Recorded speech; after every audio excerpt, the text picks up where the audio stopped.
Movie reviews presenting peaceful warrior. ये एक सच्ची कहानी है जो डैन मिलमैन की लाइफ पे बेस्ड है, जो एक जिम्नास्ट थे। ये कहानी उन्हीं की लिखी एक बुक से ली गई है।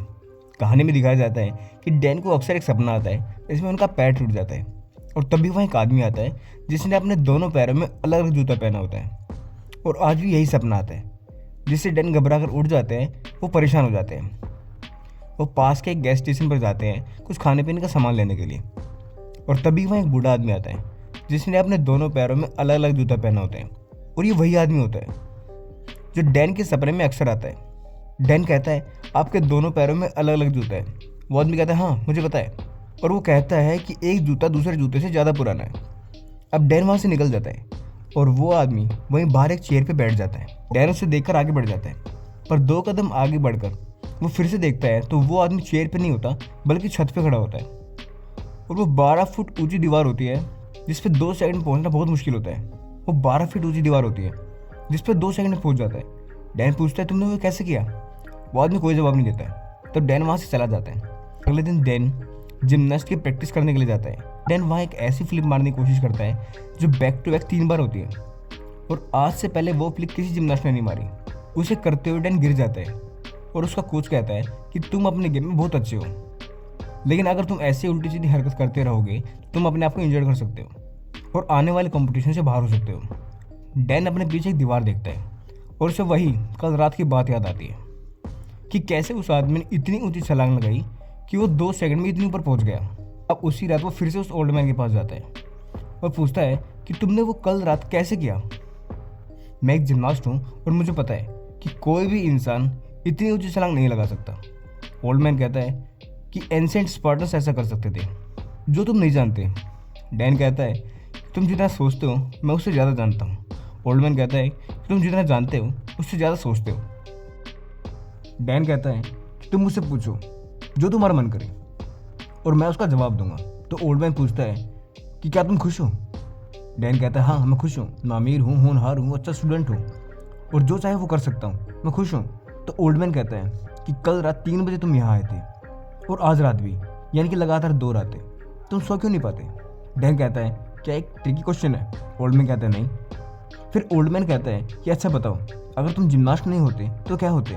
इस क्वेश्चन से डैन को अजीब लगता है कि उसने कभी ऐसा नहीं सोचा होता और उसके अंदर एक हल्का सा डर पैदा हो जाता है और वो वहाँ से चला जाता है। अगले दिन डैन को फिर से वही सपना आता है और वो उसी गैस स्टेशन पर पहुँच जाता है। डैन कहता है, अगर तुम इतने टैलेंटेड हो तो गैस स्टेशन पर काम क्यों करते हो? ओल्ड मैन कहता है, ये एक सर्विस स्टेशन है और हम औरों को सर्विस देते हैं।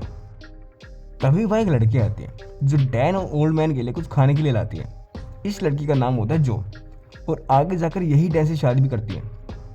वो खाना देकर चली जाती है तो डैन और ओल्ड मैन खाना खाते हैं। अब डैन बहुत जल्दी जल्दी खा रहा होता है तो ओल्ड मैन कहते हैं, अरे आराम से खाओ, एटलीस्ट खाने को टेस्ट तो करो, उसे फील तो करो।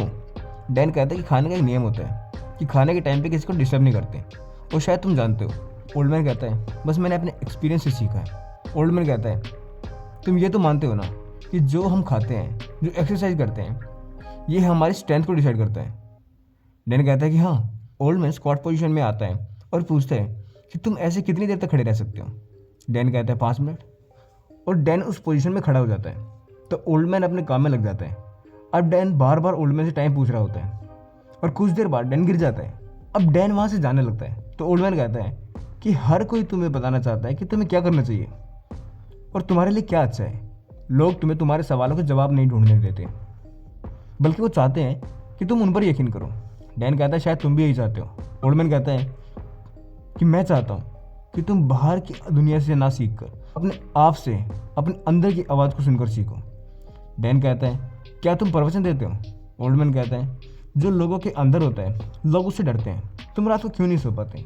शायद इसलिए क्योंकि तुम उस वक्त अकेले होते हैं, तुम्हारे पास कोई नहीं होता। ओल्ड मैन कहता है, मैं तुम्हें ट्रेन करूँगा और ऐसा वॉरियर बनाऊंगा जो अपने माइंड और बॉडी को अपने कंट्रोल में रखकर ऐसा यूज करेगा जैसे पहले किसी ने नहीं किया। अब डैन वहाँ से चला जाता है। वो अगले दिन जिम्नास्ट की प्रैक्टिस के लिए जाता है। वहाँ उसका एक दोस्त होता है और वो गिर जाता है और उसकी कलाई की हड्डी टूट जाती है और अब वो गेम्स में क्वालिफाई नहीं कर सकता। अब इस बात से सब परेशान होते हैं क्योंकि जिस बार पे वो प्रैक्टिस करता था, जिस बार पे वो जिम्नास्ट करता था, वो बस वही करता था और वो अपने गेम में बहुत अच्छा होता है। अब रात को डैन फिर से ओल्ड मैन के पास जाता है। ओल्ड मैन एक गाड़ी ठीक कर रहा होता है और डैन से एक चाबी मांगता है। डैन उसकी तरफ चाबी फेंक देता है और ओल्ड मैन बिना देखे उस चाबी को पकड़ लेता है। ये देख के डैन बहुत हैरान होता है। ओल्ड मैन फिर से एक चाबी मांगता है तो डैन जानबूझकर चाबी को थोड़ा दूर फेंक देता है, लेकिन ओल्ड मैन उसे भी पकड़ लेता है। अब ओल्ड मैन काम खत्म करके चाबी को डैन की तरफ फेंकता है, पर डैन उसे नहीं पकड़ पाता। अब ओल्ड मैन डैन के पास आता है और उसकी गाल पर हल्का सा थप्पड़ मारता है। वो कहता है तुम मुझे पंच करो और मैं तुम्हें $10 दूंगा। डैन ओल्ड मैन को मारने की कोशिश करता है तो इससे पहले कि डैन उसको टच कर पाता, डैन ज़मीन पर पड़ा होता है और उससे कुछ समझ नहीं आता कि ये क्या हुआ। ओल्ड मैन कहता है कि देखा, शक्ति का सही इस्तेमाल करना कितना इफेक्टिव होता है। यही ट्रेनिंग है, अपनी शक्तियों को सही जगह पे इस्तेमाल करना। ओल्ड मैन कहता है अपने दिमाग का कचरा निकाल दो, यही ट्रेनिंग का पहला पार्ट है। डैन कहता है वो कैसे करूँ। ओल्ड मैन कहता है कल तुम मुझे कैंपस में मिलो। डैन वहाँ पर अगले दिन आता है, पर वो थोड़ा लेट हो जाता है और आते ही ओल्ड मैन को बहाने सुनाने लगता है। ओल्ड मैन डैन को उठाकर ब्रिज से नीचे फेंक देता है। डैन को बहुत गुस्सा आता है। वो बाहर आकर चिल्लाने लगता है कि तुमने मुझे पानी में क्यों फेंका। ओल्ड मैन कहता है जब मैंने तुम्हें पानी में फेंका जब तुम्हारे दिमाग में क्या चल रहा था। डैन कहता है पता नहीं। ओल्ड मैन कहता है उस वक्त तुम्हारे माइंड में कुछ नहीं था, तुम 100% प्रेजेंट में थे। डैन को कुछ समझ नहीं आता। ओल्ड मैन कहता है कि तुम प्रेजेंट में नहीं हो। वो डैन को सिखाता है कि प्रेजेंट में कैसे रहा जाता है और डैन सीख भी जाता है। डैन को उसकी बात समझ आ जाती है। उसके बाद डैन के आसपास जो भी चल रहा होता है डैन को वो सब महसूस होता है, वो सब फील करता है और वो समझ जाता है कि प्रेजेंट में रहना कैसा होता है। इसके बाद डैन प्रैक्टिस के लिए जाता है और उस ओल्ड मैन की टेक्निक की हेल्प से वो बहुत बेहतरीन परफॉर्म करता है और सब हैरान हो जाते हैं। इस बात से डैन भी हैरान हो जाता है। अब डैन वापस ओल्ड मैन के पास आता है और वो बहुत खुश होता है। वो कहता है तुम्हें देखना चाहिए था, तुम्हें वहाँ होना चाहिए था। सबके मुंह उतर गए थे मुझे देखकर। ओल्ड मैन थोड़ा डिसअपॉइंट हो जाता है और वो कहता है कि तुमने कुछ नहीं सीखा, तुम दोबारा पास्ट में चले गए। मैंने तुम्हें क्या सिखाया था। ओल्ड मैन कहता है कि आज की ट्रेनिंग खत्म, तुम कल आना। तो डैन चला जाता है। अब अगले दिन डैन आता है तो ओल्ड मैन उससे ट्रेनिंग की जगह पे टॉयलेट साफ करवाता है, झाड़ू लगवाता है, पोछा लगवाता है और रोज़ यही करवाता है। अब इसके साथ साथ डैन की गेम भी खराब हो रही होती है और एक दिन उसका कोच उसे बहुत डांटता है। डैन अब बहुत गुस्सा हो जाता है और ओल्ड मैन के पास आता है, कहता है कि ये तुम क्या करवा रहे हो, ये किस तरह की ट्रेनिंग है, तुम मुझसे अपना काम करवाते हो, इससे बेहतर तुम अपनी पहली लाइफ में था। और वो ओल्ड मैन से लड़ाई झगड़ा करके वहाँ से निकल जाता है। अब डैन अपनी लाइफ को पहले की तरह जीने लगता है। एक दिन डैन बाइक पे जा रहा होता है और वो बाइक बहुत स्पीड से चला रहा होता है और उसका एक्सीडेंट हो जाता है और डैन के पैर की हड्डी टूट जाती है और डॉक्टर बोलता है कि डैन अब कभी भी जिम्नास्ट नहीं कर सकता। इस बात पर डैन पूरी तरह से टूट जाता है क्योंकि उसके लिए उसकी गेम में सब कुछ होती है। एक दिन डैन कॉलेज के कैंपस में अकेला बैठा होता है तो वहाँ पे जो आती है, वही लड़की जो डैन और ओल्ड मैन के लिए खाना लाई थी। डैन कहता है सोक्रेटिस कैसा है। एक्चुअली डैन ओल्ड मैन को सोक्रेटिस बोलता था। जो कहती है तुम खुद जाकर क्यों नहीं पूछ लेते। डैन को जवाब नहीं देता। जो कहती है वो तुमसे हॉस्पिटल में मिलने आए थे। डैन कहता है सच। वो कहती है हाँ। तो अब डैन उससे मिलने के लिए जाता है तो ओल्ड मैन वहाँ गाड़ी ठीक कर रहा होता है और वो डैन को स्टेयरिंग भी बिठा देता है और वो उसको बिठाकर कुछ काम करने लगता है। डैन को रोना आ जाता है। डैन बोलता है शायद मुझे रोना नहीं चाहिए। ओल्ड मैन कहता है रोना बुरी बात नहीं है, इमोशंस तो नेचुरल होते हैं और उसे कंट्रोल नहीं करना चाहिए। डैन कहता है मैं जो काम करना चाहता था ज़िंदगी में अब मैं वो नहीं कर पाऊंगा, तो मैं क्या करूं। ओल्ड मैन कहता है ज़िंदगी में हर चीज़ का एक रीज़न होता है और इसका भी कोई ना कोई रीज़न होगा, लेकिन ये तुम्हारे ऊपर है, तुम उसे ढूंढ पाते हो या नहीं। ओल्ड मैन कहता है कि अब मैं तुम्हारी ट्रेनिंग दूसरे तरीके से करवाऊंगा, तुम्हें खुद तुम्हारे अंदर से सवालों के जवाब ढूंढने पड़ेंगे। वो उसे एक गाड़ी दिखाता है, उसके पास ले जाता है और वहाँ बिठाकर कहता है कि तुम तब तक यहाँ बैठे रहो जब तक तुम्हें तुम्हारे सवालों के जवाब नहीं मिल जाते तुम्हारे अंदर से। ओल्ड मैन कहता है जो भी आंसर आएगा तुम वो मुझे बताओगे। और ये कहकर ओल्ड मैन वहाँ से चला जाता है। अब डैन के अंदर से जो भी जवाब आता है वो बार बार आकर ओल्ड मैन को बताता है, लेकिन वो सेटिस्फाई नहीं होते। जो आंसर वो चाहता था डैन वो नहीं दे पाया। एक बार डैन ये भी बताता है कि जिस इंसान को प्यार करना सबसे मुश्किल होता है उसी को प्यार की सबसे ज़्यादा ज़रूरत होती है, लेकिन ये आंसर भी ओल्ड मैन को सेटिस्फाई नहीं कर पाता। इसके बाद मॉर्निंग में डैन वहीं बैठा होता है और वहाँ एक लड़का और लड़की आते हैं। डैन उन्हें ध्यान से देखता है और उसे लगता है कि हर पल ज़िंदगी का खास होता है और वो ये बात ओल्ड मैन को बताता है। इस बात से ओल्ड मैन इंप्रेस हो जाता है और ये वही आंसर होता है जो ओल्ड मैन डैन से चाहता था। इसके बाद ओल्ड मैन और डैन एक बार में जाते हैं। वहाँ ओल्ड मैन सिगरेट पीता है, दारू पीता है और वो सब कुछ काम करता है जिसके लिए उसने डैन को मना किया था। ये सब देखकर डैन हैरान हो जाता है। ओल्ड मैन कहता है habit is the problem, once in a while कर सकते हैं पर एडिक्शन नहीं बनाना चाहिए। अब वो जब बाहर जाते हैं तो उनके पास 3 चोर आते हैं और वो उनसे वॉलेट मांगते हैं। ओल्ड मैन वॉलेट दे देता है और वो वहाँ से जाने लगते हैं। ओल्ड मैन उन्हें रोकता है और वो कहता है कि तुम लोग हमारी घड़ी लेना भूल गए। वो वापस आते हैं और ओल्ड मैन डैन की घड़ी से दिलवा देता है। डैन को लगता है कि शायद अब ये कुछ करेगा, लेकिन ओल्ड मैन कुछ नहीं करता। जब वो जाने लगते हैं तो उन्हें बुलाकर अपनी जैकेट भी दे देता है और धीरे धीरे करके सारे कपड़े दे देता है। अब डैन कहता है तुम उन्हें मार सकते थे, तुमने ऐसे क्यों किया? ओल्ड मैन कहता है भूल गए, जिस इंसान को प्यार करना सबसे मुश्किल होता है उसी को प्यार की सबसे ज़्यादा जरूरत होती है। डैन को अब तक बहुत सारी चीज़ों का रियलाइजेशन हो चुका होता है और वो अपने पुराने दोस्तों के पास जाता है जिनके साथ डैन का बिहेवियर अच्छा नहीं था, और डैन उनको जाके सॉरी बोलता है। हालांकि वो डैन पर हंसते हैं मगर डैन को इस बात का कोई फ़र्क नहीं पड़ता। डैन ओल्ड मैन के पास वापस आता है और वो कहता है मैं अपनी सारी चीज़ों से छुटकारा पा चुका हूँ और मुझे लगता है कि मैं अपनी ज़िंदगी को हायर पर्पज़ के लिए डिवोट करने के लिए तैयार हूँ। ओल्ड मैन कहता है क्या? डैन कहता है सर्विस टू अदर्स, दूसरों की हेल्प करना। ओल्ड मैन कहता है फिर तो तुम्हें अपनी जिम्नास्टिक प्रैक्टिस करनी चाहिए। डैन बोलता है क्या तुम मजाक कर रहे हो? मेरा पैर टूटा हुआ है, मैं ठीक से चल नहीं पाता, लकड़ी का सहारा लेना पड़ता है और तुम बोल रहे हो कि प्रैक्टिस शुरू कर दूँ। ओल्ड मैन कहता है वॉरियर उन चीज़ों से कभी हार नहीं मानते जिनसे वो प्यार करते हैं, और जिन चीज़ों को वो करते हैं उनमें प्यार ढूंढ लेते हैं। इसके बाद डैन की प्रैक्टिस शुरू करवाता है। एक्चुअली उसने अपने गैस स्टेशन के पीछे डैन के लिए उसकी ज़रूरत की सारी चीज़ें अरेंज की होती हैं। अब डैन प्रैक्टिस शुरू करता है और धीरे धीरे वो पहले जितना बेहतरीन हो जाता है, और जब उसे अपने आप पे कॉन्फिडेंस हो जाता है कि वो पहले की तरह परफॉर्म कर सकता है, वो अपने कोच के पास जाता है और कहता है कि मैं दोबारा से गेम में आना चाहता हूँ।